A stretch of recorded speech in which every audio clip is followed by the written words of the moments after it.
आपके साथ अत्याचार हुआ, और वो भी दहेज को लेकर के, और वो भी शादी से ठीक अगले ही दिन। ये कैसा मजाक है मैडम? अगर आपके साथ अत्याचार हुआ है, अगर आपके साथ मारपीट हुई है, अगर आपके साथ प्रताड़ना हुई है, अगर आपको परेशान किया गया है, अगर आपको आर्थिक रूप से, मानसिक रूप से, शारीरिक रूप से इतना परेशान किया गया है कि आपको कोर्ट की शरण लेनी पड़ी, तो आप कुछ पैसे के लिए समझौता कर रही हैं।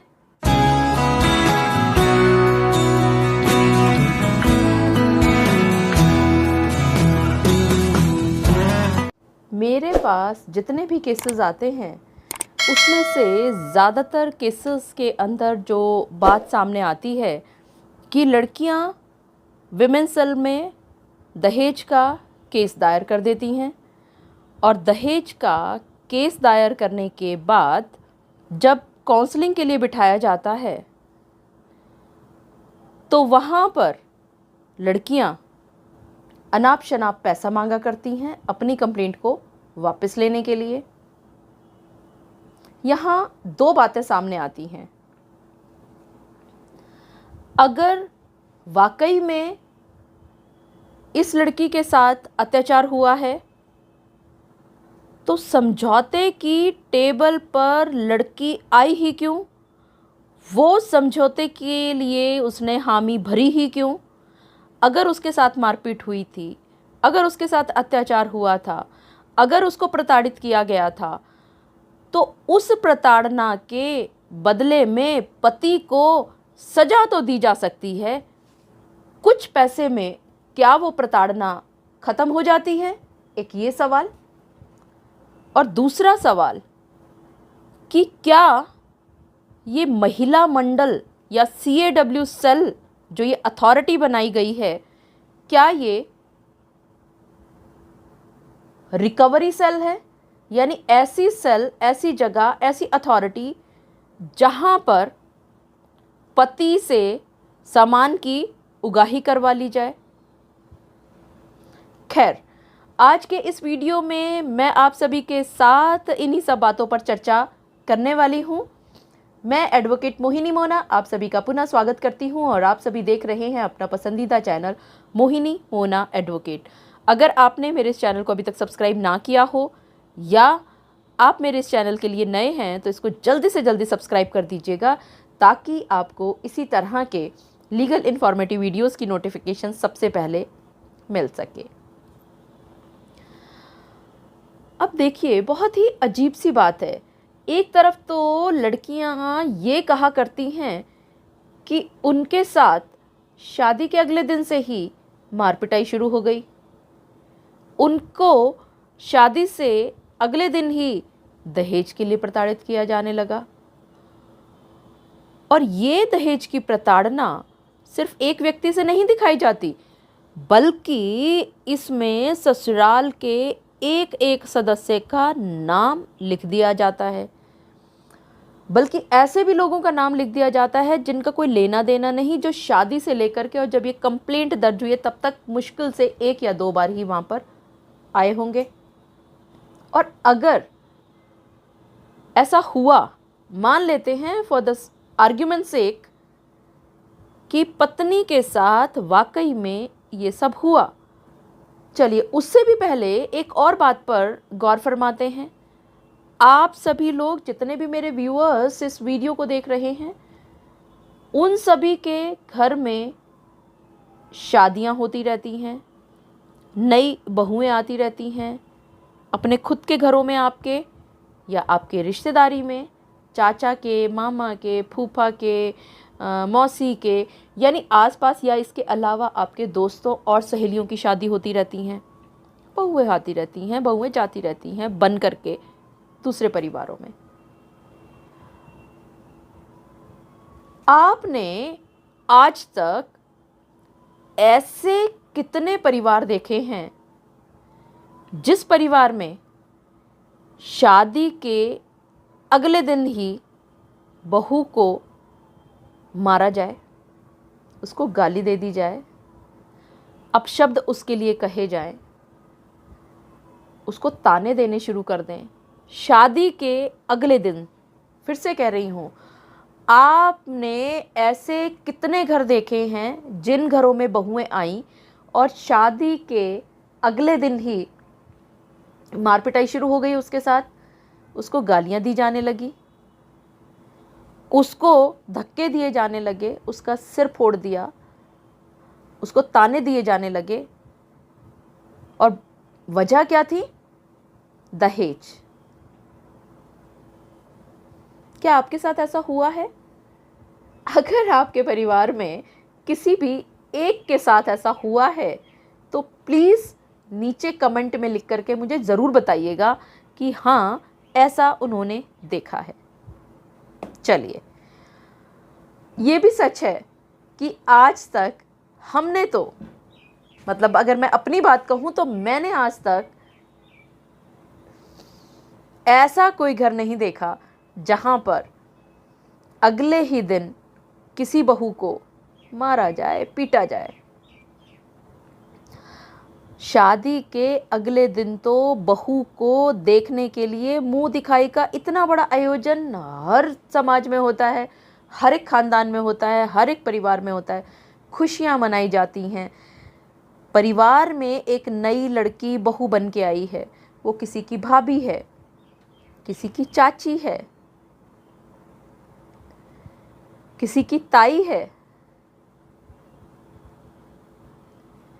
एक उत्साह रहता है सभी के मन में अपनी बहू को, सास ससुर की मैं अगर बात करूं तो सास और ससुर को अपनी खूबसूरत बहू को पहना करके अच्छी तरह से बिठाया जाता है कि जब आस पड़ोस की जब औरतें आएँ तो वो उसकी खूबसूरती के चर्चे पूरी दुनिया में, पूरी गांव में करें, अपने खानदान में करें। यही तो आप चाहती हैं। लेकिन ये क्या बात हुई? कुछ बात हुई, कुछ मनमुटाव हुआ, किसी भी वजह से हुआ हो वो कुछ समय के बाद, और आप जब मायके में गई तो आपने ये कह दिया कि आपके साथ अत्याचार हुआ, और वो भी दहेज को लेकर के, और वो भी शादी से ठीक अगले ही दिन। ये कैसा मजाक है? और मान लेते हैं कि किसी एक के साथ ऐसा हो गया, तो कोर्ट के अंदर जब इतनी सारी कंप्लेंट्स आती हैं, इतनी सारी बेल एप्लीकेशंस लगाई जाती हैं, तो उन सभी एफआईआर में एक जैसे एलिगेशंस क्यों होते हैं?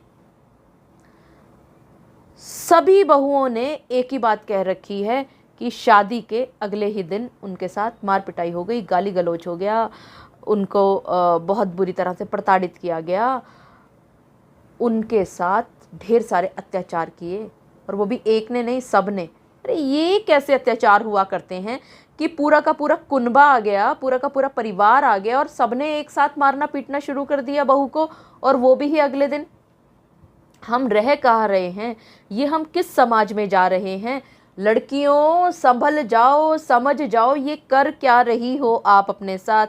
आपकी इन झूठी कंप्लेंट्स की वजह से बहुत सारी लड़कियां आज भी मर रही हैं, एक एक बूंद के लिए तिल तिल के मर रही हैं, परेशान हो रही हैं, और उनको ना तो कोर्ट में न्याय मिल पा रहा है, ना घर में उनकी सुनवाई हो पा रही है, और वो और बुरी तरह से प्रताड़ित करती जा रही हैं। और इस सब का जो श्रेय है, ठीकरा जो फूट रहा है, वो आप जो गलत केस कर रही हैं उसकी वजह से हो रहा है। आपको क्या ज़रूरत पड़ी है कि आप झूठे केस करें, और उसके बाद जब काउंसलर साहब के सामने जब आपका केस पहुंचाया जाता है और जब काउंसलिंग की बातें चारों तरफ से होती हैं, तो आपके मुंह से फिर समझौते की बातें कहां से आ जाती हैं? आप क्यों कुछ पैसे की डिमांड करने लगती हैं? मैडम, अगर आपके साथ अत्याचार हुआ है, अगर आपके साथ मारपीट हुई है, अगर आपके साथ प्रताड़ना हुई है, अगर आपको परेशान किया गया है, अगर आपको आर्थिक रूप से, मानसिक रूप से, शारीरिक रूप से इतना परेशान किया गया है कि आपको कोर्ट की शरण लेनी पड़ी, तो आप कुछ पैसे के लिए समझौता कर रही हैं, तलाक दे रही हैं उस पति को। मैडम, ये दोनों एक साथ नहीं चल सकता। या तो अगर आपके साथ ये सब हुआ है तो आप उसको किसी भी हालत में नहीं छोड़ने वाली, और छोड़ना भी नहीं चाहिए। हम सब आपके साथ हैं। लेकिन जैसे ही पैसे की बात आने लगी, आपने कह दिया कि मुझे इतने लाख रुपए दे दीजिए, मैं इस पति को तलाक देने के लिए तैयार हूं। क्यों भाई? क्या आप मरने पीटने गई थी? तो इसका मतलब ये हुआ कि अगर आप समझौता करने पर आ गई, काउंसलिंग के दौरान कुछ पैसों की खातिर आपने अपने ज़मीर को बेच दिया, आपने अपने ईमान को बेच दिया, तो इसका मतलब क्या सीधा सीधा यही नहीं है कि आपके साथ ऐसा कोई अत्याचार हुआ ही नहीं? अगर आपके साथ अत्याचार हुआ होता तो आप कभी भी पैसे की खातिर किसी भी हालत में, चाहे कुछ हो जाए, आप समझौता नहीं करती और इस पति को किसी भी हालत में बिना सजा दिलवाए नहीं छोड़ती। इसी के साथ साथ एक और सवाल है जिसका जवाब मैं इस वीडियो में नहीं दे पा रही हूँ, क्योंकि ये वीडियो थोड़ा लंबा हो गया।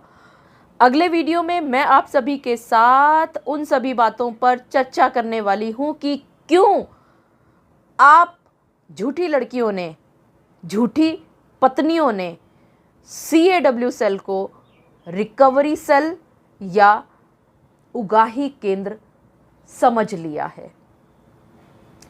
मुझे पूरा विश्वास है कि आप सभी को मेरा आज का वीडियो भी बहुत अच्छा लगा होगा और आपको ये बात बहुत अच्छी तरह से समझ में आ गई होगी कि अगर आप गंभीर लांछन लगाती हैं, CAW सेल में झूठी कंप्लेंट्स दे देती हैं और वहाँ पर काउंसलिंग के दौरान पे अपने मुंह से लाखों की बात कर लेती हैं कि मुझे 50 लाख दिलवा दो, 60 लाख दिलवा दो, 70 लाख दिलवा दो, मैं इस लड़के को तलाक देने के लिए तैयार हूँ। ऐसा क्या हो रहा है?